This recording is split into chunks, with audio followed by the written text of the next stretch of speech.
will tell you that during the period of time that they are off screen is when the defendant first produces. So this is a continuation of the previous videos. This is in ASAP Rocky, ASAP Rally case. Then you have a couple other ASAPs. So in the collective, so I think it was 4 ASAPs altogether. ASAP Rally, ASAP Rocky, ASAP Eels, and I think ASAP Bari. But we'll make sure that is accurate. So this is just a continuation of the prosecutor's opening statements, and I didn't want to make the other previous video too long, so let's get back to it. Mr. Efron will tell you, in his state of mind, he never believed that he was going to be shot. He never believed that the defendant would actually shoot him.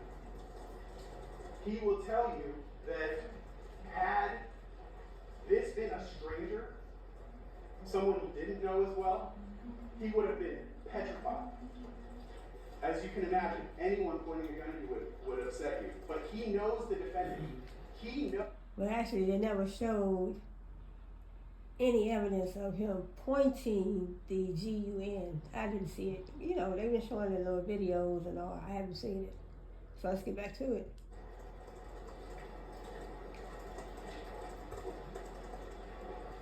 That's how confident he is that he knows the defendant is not going to pull that trigger. Now, the fourth person you can barely see on this video as they come back in the frame, I told you, is Jamel Phillips, who goes by 12E or ASAP 12. And you can just see his hand at the very bottom of the screen. When they come back on screen, and specifically when Mr. Mayers comes back on screen, you can see the gun in his hand. You will hear that gun that he's holding is a semi-automatic pistol, or has features that are consistent with a semi-automatic pistol.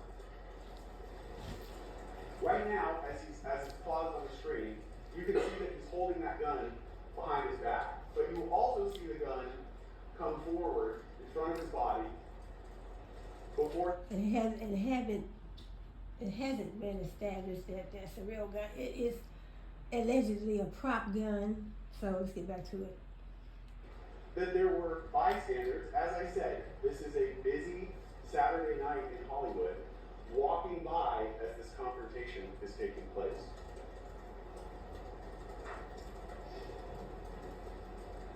You will hear that right after that encounter that you saw, that Mr. Mayers walked away and was walking down Argyle towards Selma. Mr. Efron will tell you that as he walked away, he looked over at 12E, Mr. Phillips, and he saw 12E putting the pocket knife away. And Mr. Efron, and then 12E, Mr. Phillips, walked behind the defendant, Mr. Mayers, and Ills walked behind him as well. So the three men that had come to confront Mr. Efron walked away down Argyle towards Selma. And Mr. Efron will tell you that at that moment, his mindset about the initial confrontation changed. I told you that Mr. Efron will tell you when he first went there, he believed that this was meant to be a confrontation so that they could strengthen their relationship. But having just had a gun pointed at him and seeing another friend putting away a pocket knife, that his mindset changed, and he understood these men never came here to try to make peace with him. That it was always meant to be a confrontation.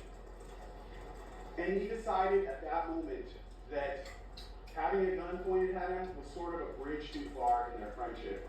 And he understood he was probably never going to have the same friendship, especially with the defendant, ever again. And you will hear that as the defendant walked away, Mr. Efron followed behind him and was yelling and screaming at him, even though he knew the defendant had a gun.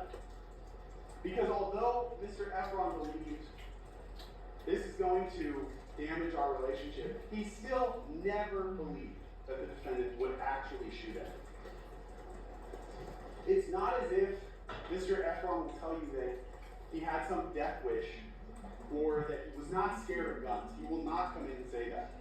What he will tell you again is that had anyone else done this, he would have been frightened. But he had known the defendant for so long and they were close. So he walks down Argyle towards Selma and follows behind the three other men. When they get to Selma, they all turn left and they walk towards Vista Del Mar.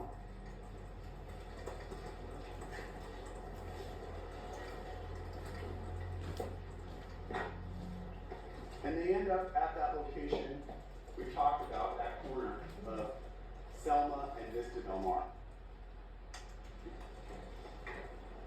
And as Mr. Mayers stepped off the curb, he walked into frame of the camera at location number 2 that's pointing towards Selma. Now I want to take you, before I play the video again, I want to take you to that corner so that you can see from that night what it looked like. It's a small street with a parking lot immediately adjacent to it that were full of parked cars.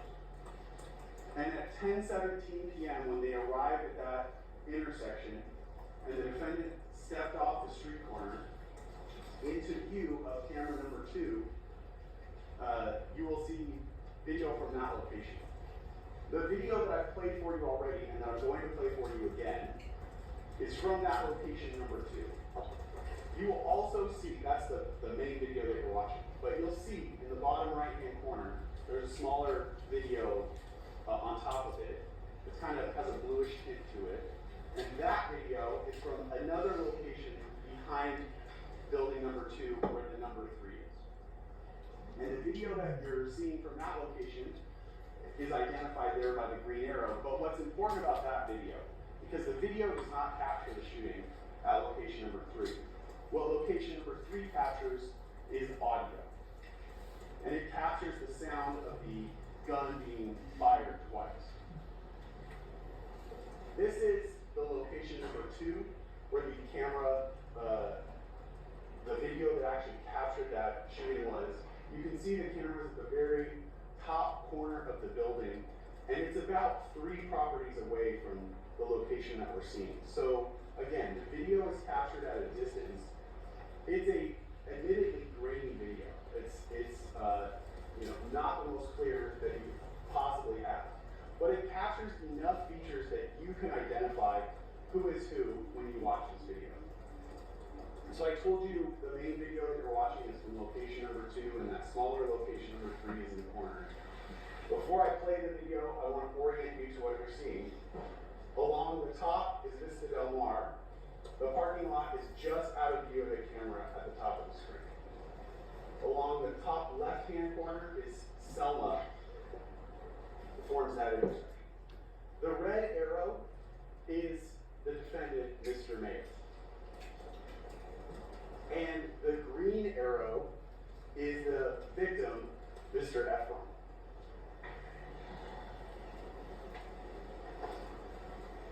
Okay.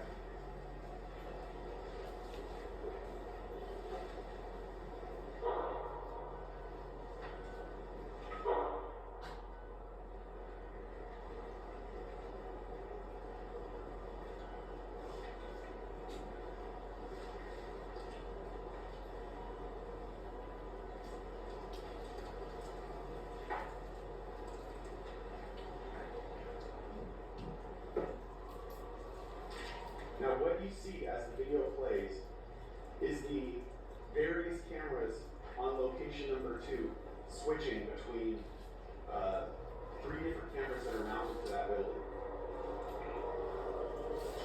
What's important about that, towards the end of the video, you'll see as Mr. Mears is running away from the location, running down Vista Del Mar towards El Centro,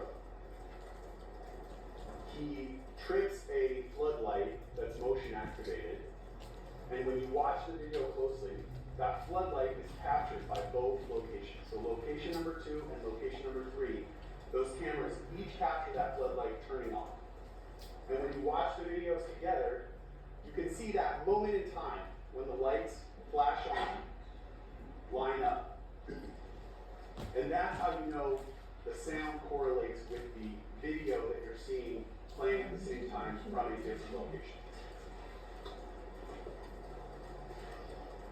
Now, I told you, we all know the video from location number 2 is from a distance.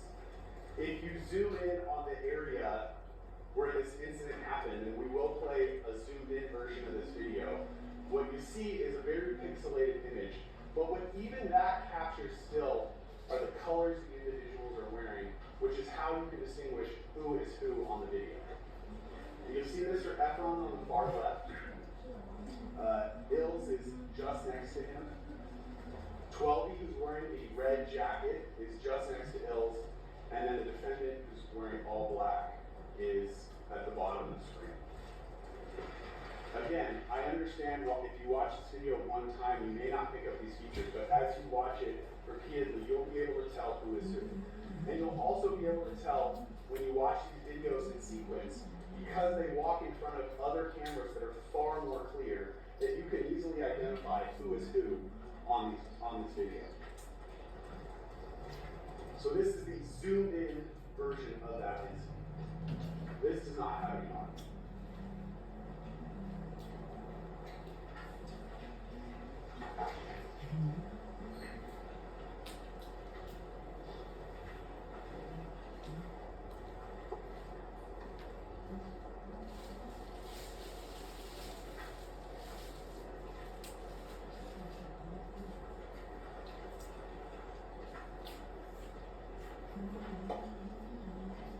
Now, as we play the zoomed in version, you'll also see that Mr. Efron is struggling with Ills. And what Mr. Efron will tell you is that immediately as the defendant turned and pointed the gun at him, he jumped behind Ills, essentially to put Ills between him and the defendant. And you'll see on the video the defendant lunging one way and then the other way around Ills, trying to get at the victim, who is holding Ills in front of him. Now, despite how dangerous this is, having a semi-automatic pistol pointed at you and discharged twice, you will hear that Mr. Efron was not seriously injured by this shooting. He has these injuries to the middle knuckle of one of his hands. Mr. Efron will tell you that at the time the shooting was happening, he immediately felt a burning sensation to his hand, which led him to believe that these were grazed wounds from one of the bullets that was shot at him. Perhaps they were. Perhaps they were not. Whether or not the victim in this case was actually shot or injured by this will not be something that you have to decide at the end of the case.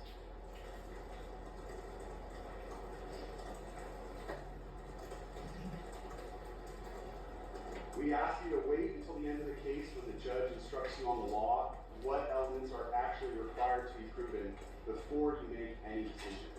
And to listen to the charges specifically and not consider charges that the defendant is not charged with. In this case, he's not charged with attempted murder, for instance. Now, before I move on, I want to focus in on the last